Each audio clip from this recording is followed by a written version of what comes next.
I remember that, but I was pretty shielded, to be honest. Like I never really understood until I was older and actually in the business. I would say my parents and grandparents did a good job of that. When I got into the business, the biggest stressor was COVID, obviously, being a part of the organization, running a part of the organization, being brand new, literally in my director position, and then COVID hit.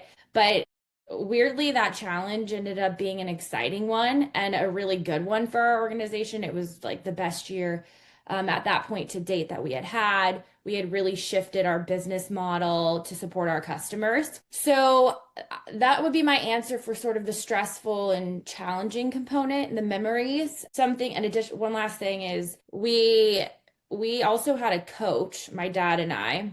We still have, not as often, who was very helpful in guiding us through stress in general or communication and conflict. So I would say that that was one of our best decisions in terms of stress. But shifting over to the other side, what am I most proud of? Well, I would say probably two things. One, how we handled COVID, because that was the scariest thing I've faced thus far in my career, and how we came out on top from a revenue perspective and a customer support perspective.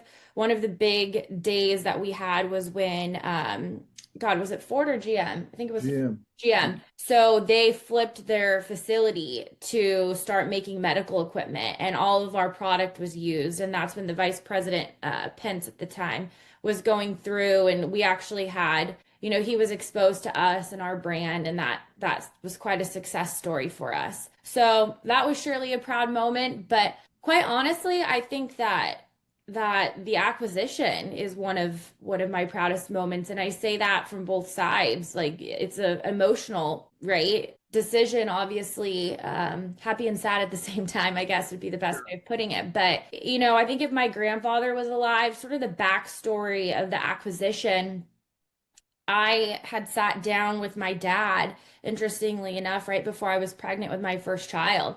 And I just sort of said to my dad, like, we knew I was the only Mountz child at that point that was, even open to the idea of taking over my dad's role, or family member for that matter. And my dad had, opportunities to potentially sell the company, had always been there for him.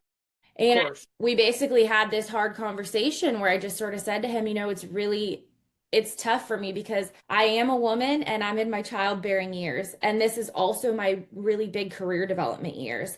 And I'm going to choose family.